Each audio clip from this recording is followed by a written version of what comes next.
$1 million can buy a lot of stuff. A matte black G-Wagon, designer undies, a bejeweled jet ski with your name airbrushed on the side. Hey, whatever rocks your yacht, bro. And believe it or not, there are 8 things that are owned by most millionaires, and they're not what you'd expect. So in today's video, we'll talk about what those things are and why you should own them too. But first, click those like and subscribe buttons and share this with all your friends who are just $1 million shy of becoming a millionaire. So close. Good things are coming. Good things. Okay, first up on our list of things millionaires own falls into the category of appreciating assets. Quick refresher, an appreciating asset is something that goes up in value after you buy it. Examples include real estate, land, and investments like index funds or mutual funds. A depreciating asset, on the other hand, is something that goes down in value after you buy it. Examples of this would be cars, electronics, appliances, mobile homes, and, much to the chagrin of millennials, the vast majority of our Beanie Babies, including Dinky the Dodo. Not you, Dinky. Not you. Wow, that was weird. Most millionaires understand the difference between appreciating and depreciating assets, so it should come as no surprise that most of them are homeowners, because a house is very likely to go up in value over time, adding to their net worth. And not only do they own a home, but they tend to pay off their mortgage early as well, which means they really own their home. And Ramsey Solutions surveyed around 10,000 net worth millionaires, and we found that the average millionaire pays off their house in just 10.2 years. So if you own a home, you might be a millionaire, especially if that home is paid off. Another thing millionaires do, they drive reliable, used cars, and they pay for them in cash, in full. Our research showed that the average millionaire drives a 4-year-old car with 41,000 miles on it, and 8 out of 10 millionaire car buyers drove away without a car payment, which makes so much sense. Why would you pay interest on a depreciating asset? That's adding insult to auto injury.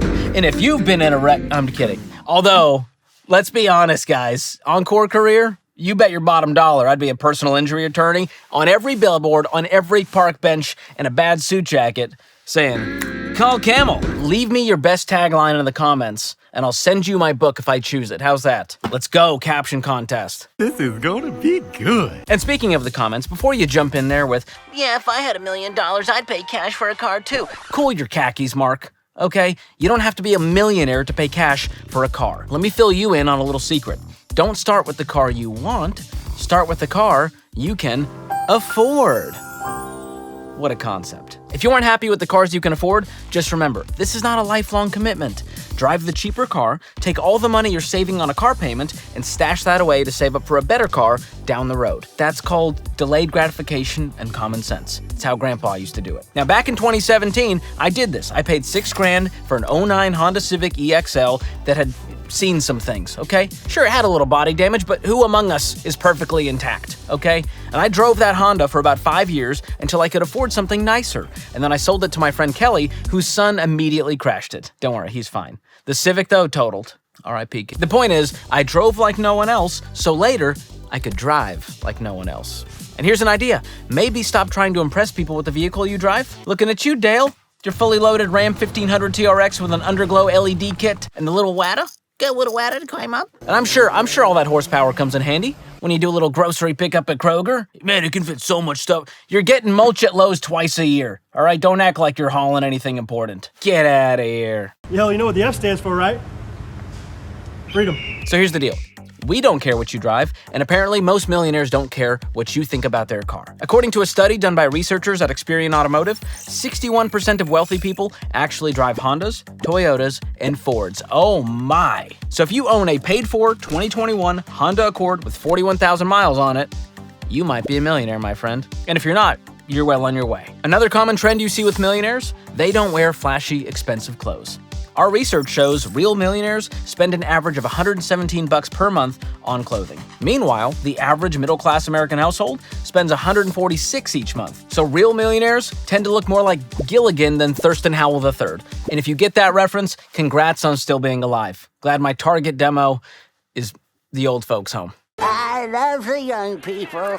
And get this, 35% of net worth millionaires in the study said they use coupons all the time. Another 58% use them some of the time. And for those of you doing the math at home, that leaves only 7% who said they never use coupons. So even millionaires love a good deal, including ya boy. So if you own a couple pairs of Costco jeans, maybe a pullover that you got at a discount, you might be a millionaire. Another thing millionaires understand is how to minimize risk. And one of the best ways you can do this is by having a fully funded emergency fund. This is your never go into debt again insurance. Nearly half the millionaires we surveyed said they save at least 16% of their monthly income. Now, how much are they saving in these emergency funds? 3 to 6 months of expenses. And that should be enough to cover the repair bill when your Kia Sorento starts making a noise that sounds like a T-Rex choking on a harmonica. And a great place to store your emergency fund is a high-yield savings account, aka an HYSA, LOL. This is a type of savings account offered by banks and credit unions with a much higher interest rate than traditional savings accounts. And if you're gonna have a big chunk of money parked somewhere for a while, for an emergency fund, for a new-to-you car, maybe even for a down payment, you might as well be earning some sweet interest on it. And if you want to know the one I use, I'll save you all the research that you would be doing. Just check out the link in the description to open one up. So if you're the proud owner of a high-yield savings account that contains 3 to 6 months of living expenses, you might be a millionaire. Okay, another common theme you see with millionaires is they're intentional with their money. And if you want to be intentional with your money, you need an intentional spending plan, otherwise known as a budget. Now listen, budgets are not just for nerds and broke people, they're for anyone who's serious about winning with money. And also nerds and broke people. And the app that I use to budget and track my expenses is called EveryDollar. It's a free download, super easy to use, does the math for you. If you want to check it out, click the link in the description below or go to everydollar.com/George. Bottom line here, wealthy people don't just spend money willy-nilly. They give every dollar a job and they use their financial margin to build wealth instead of building other people's wealth. So if you own a phone and have a budgeting app installed on it, you might be a millionaire. And speaking of building wealth, another thing millionaires understand is compound growth. And in case you need a refresher on that one, here's how compound growth works. Let's say you invest $10,000 and you get a 10% return. You just made $1,000 on your money. So after 1 year, you'd have a total of $11,000. The next year, you get the same 10% return on that $11,000, making you $1,100 this year, which brings your total to $12,100. Now, you repeat this process over a long enough period of time, and that compound growth means you'll eventually have way more money than you put in. In fact, it's not uncommon to find that 80 to 90% of your nest egg at retirement age was due to compound growth, meaning only 10 to 20% was the money you put into it. But that does take time. The average millionaire hits the 1 million mark at 49 years old after decades of working, saving, and investing. So it's a good idea to start investing as soon as you're financially ready. But where do millionaires invest to take advantage of this compound growth? Some sort of private investment opportunity only available to trust fund Harvard grads and the descendants of railroad tycoons? No. It's actually a simple investment vehicle that's available to most working Americans, including you. According to our study, 8 out of 10 millionaires invested in their company's 401k plan. And that simple step was the key to their financial success. It's not super exciting, but it works, and it's what they're actually doing. I recommend investing 15% of your gross income into a tax-advantaged retirement account, like your company 401k, 403b, TSP, even a Roth IRA. Then, when you get the house paid off, as millionaires do, you can max out your retirement accounts and even invest outside of retirement accounts. This is the proven way to build wealth. 3 out of 4 millionaires said that regular, consistent investing over a long period of time is the reason for their success. Sorry to bore you with how boring that is. I wish I had a cooler answer. Boring, but ultimately advantageous. So if you're the owner of a tax-advantaged retirement account, you might be a millionaire, especially if it's maxed out every year. Now, whether you're a millionaire or not, you don't want to fall victim to some online scammer and lose your hard-earned money. So keep your personal info away from shady spammers and scammers by using Delete Me, a sponsor of today's video. Delete Me finds and removes your info from hundreds of data broker sites that sell it for a profit. And they'll even send you a report showing you exactly what they did and how much time they've saved you. And so far, I've saved 77 hours, which is more time I can spend Googling why Uncle Jesse's last name changed in season 2 of Full House. Cochran, Gatsopoulos, it's all Greek to me. So help protect yourself from the risks of online scams and data breaches with Delete Me. And right now, as a George Kamel fan, you'll get 20% off by going to joindeleteme.com/George or click the link in the description below. Now, I don't know what the average millionaire pays for their phone plan, but why pay more if you don't have to?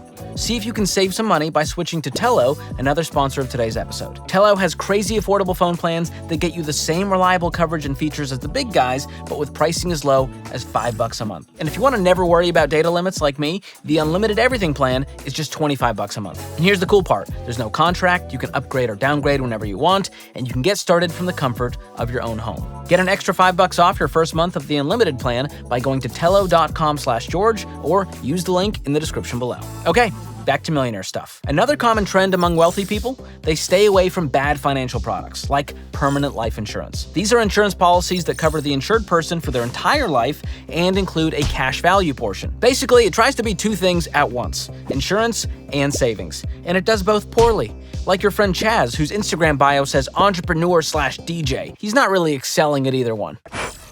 Oh, have you met entrepreneur? The main types of these permanent life insurance products you see are whole life, universal life, index universal life, and variable universal life. And these policies are peddled by insurance agents posing as financial advisors and wealth strategists. They'll tell you that it's a great way to build your savings and even build wealth. But permanent life insurance locks you in for years with high costs and high commissions. And if you stop paying your premium, your cash value and insurance vanish. And with most policies, your family often won't even get the cash value when you die. It goes to the insurance company. Call it a parting gift. It's a terrible financial product, and savvy millionaires know that term life insurance makes way more sense. Term life is a fraction of the cost of whole life, and you can invest the difference to build way more wealth on your own. With a term life policy, you get it for a term, like 15 or 20 years. And once that policy is up, you'll be self-insured by then because you followed the advice on this channel. You've been investing for those 15 or 20 years, and you've paid off your house, meaning your family's gonna be A-okay if something were to happen to you. So if you're the owner of a term life insurance policy, you might be a millionaire. Another thing wealthy people do is make sure their family is taken care of when they pass. So listen, every adult needs a will, whether they have a lot of money or just a few belongings. This is not just for the wealthy. It's for anyone who wants to make sure their assets go to the right people and their loved ones are taken care of after they've, yeed their last haw. It's a family-friendly show. Now remember, by not having a will, what you're really saying is, I trust the government to just guess. And you better believe most millionaires are not going to leave it to chance, or worse, the same people who brought you the DMV. Not the DMV. So if you've got a will in place, you might be a millionaire. And if you don't have one, get it done today. I'm begging you. Do what I did, knock it out online in no time. I'll sweeten the deal for you. Go to RamseySolutions.com/will or click the link in the description. Use promo code George15 for 15% off your will. Hashtag not sponsored, I just literally want to save you money. So go check it out and get it done. Okay, so you've probably noticed this list of things millionaires own isn't full of flashy, expensive stuff like luxury watches, private jets, and giant mansions on secluded islands. In fact, most of the things on this list aren't even physical things. And that's because most net worth millionaires are more into stealth wealth. They don't care about showing off their money. And if you ask me, that's way more of a flex than posting TikToks of yourself leaning against the hood of your leased Lambo wearing a gold chain that says, FTX yourself before you wreck yourself. Gross. I say, shut it down. And speaking of leases, you know what most millionaires don't have? Debt payments. They're not hanging on to student loans, racking up credit card debt, and they're definitely not leasing fancy cars to impress people. In fact, nearly 3/4 of millionaires we studied have never carried a credit card balance in their entire life. They're not going backwards. They're building for the future instead of paying for the past. If you want to know exactly what you can do to start building for the future, check out the Ramsey Investing Guide. It's completely free, and it's got all the info you need to build wealth the smart way, with peace and confidence. I'll drop a link for you in the description below. And if you want to know if you're on track, keep watching this next video to see how much you should have in your 401k by age, or click the link in the description to watch. Thank you guys for watching. We'll see you next time.